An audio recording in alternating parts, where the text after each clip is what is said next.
saya Rifki Truseri selaku pembicara ketiga. Dewan Juri yang terhormat Arif dan Wijaksana, izinkan saya di sini selaku pembicara pertama mendudukkan mosi kita pada kali ini. Mosi kita pada kali ini ialah Perjanjian Giyanti adalah siasat VOC memecah belah Mataram. Dewan Juri yang terhormat, izinkan saya menjelaskan sedikit tentang apa itu VOC, apa itu siasat, dan apa itu Mataram. VOC adalah gabungan dari perusahaan-perusahaan dagang Belanda untuk perdagangan di Hindia Timur. Lalu, siasat adalah suatu taktik untuk mencapai suatu maksud tertentu. Lalu, Mataram Islam adalah sebuah negara bercorak Kesultanan Islam pada abad ke-16 di Kepulauan Jawa. Lalu, apa Perjanjian Giyanti itu sendiri? Perjanjian Giyanti adalah sebuah perjanjian yang disetujui dan ditandatangani oleh penerus Mataram dan juga atau pangeran-pangeran Mataram karena adanya perebutan tahta.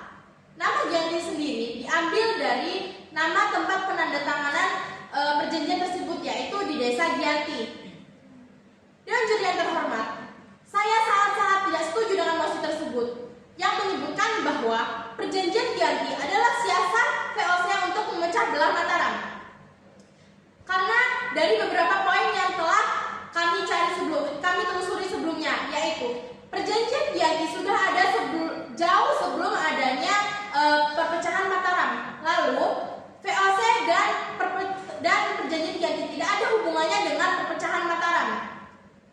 Sekali lagi, saya Zahira Sawafidza menegaskan secara lugas bahwa saya sangat-sangat tidak setuju dengan mosi tersebut dan mosi tersebut patut untuk diralat kembali. Atas perhatiannya, saya ucapkan terima kasih.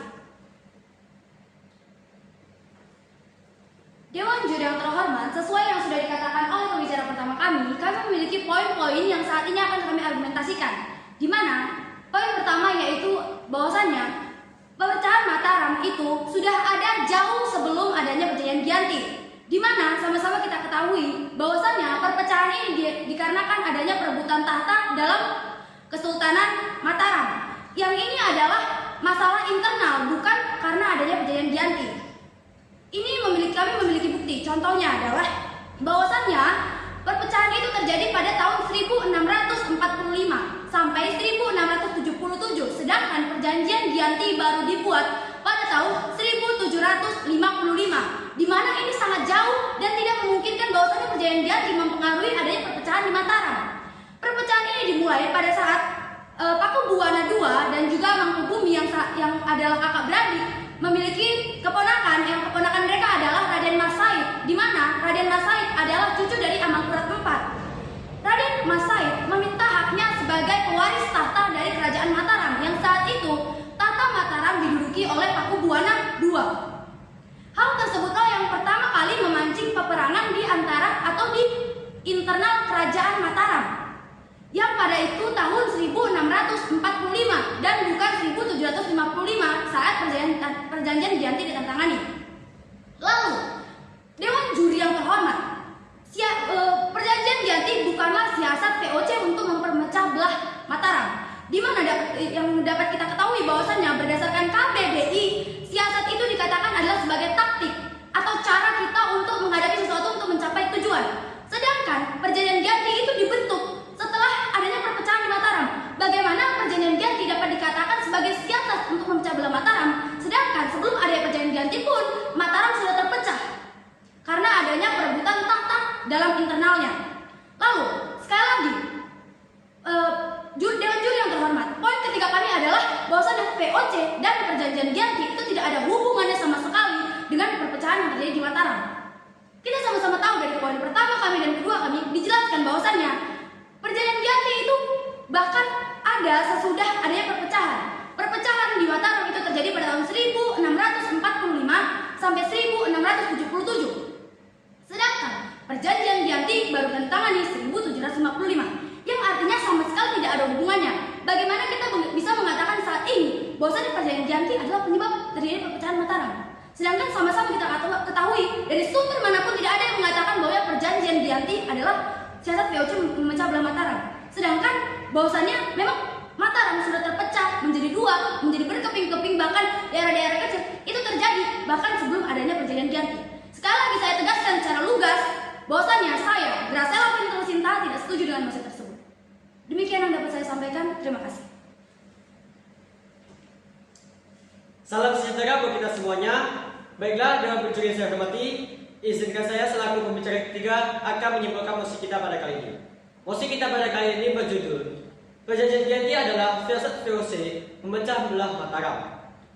Sebelum kita masuk pada kesimpulan, saya akan menjelaskan kembali apa itu Perjanjian Giyanti, apa itu VOC, apa itu siasat, apa itu memecah belah, dan apa itu kerajaan Mataram.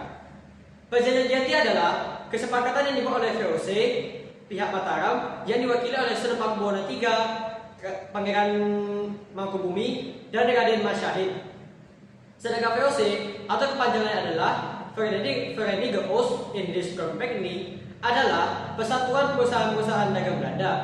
Sedangkan siasat secara bahasa artinya adalah taktik atau tindakan. Lalu memecah belah.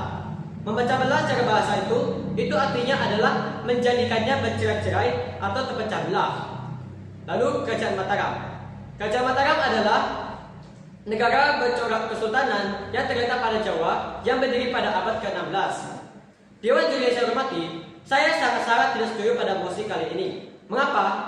Kita akan masuk pada kesimpulan. Kesimpulan yang pertama, perpecahan Mataram itu terjadi pada tahun 1645. Sedangkan Perjanjian Giyanti itu dibuat pada tanggal 13 Februari 1755. Tentu ini sangat jauh dengan kapan dibuatnya perjanjian ini dibuat, dengan kapan perpecahannya kerajaan Mataram. Kemudian yang kedua, perpecahan Mataram itu terjadi karena perebutan tahta antara Sunan Pakubuwono III, Pangeran Mangkubumi, dan Raden Mas Syahid. Mereka merebutkan untuk meneruskan siapakah akan menjadi penerus Sunan Pakubuwono II. Dan perpecahan tersebut terjadi pada tahun 1645 sampai tahun 1677. Sedangkan Perjanjian Giyanti itu dibuat pada tahun 1755. Tentu ini sangat jauh dengan kapan dibuatnya Perjanjian Giyanti, dengan kapan kerajaan Mataram tersebut terpecah.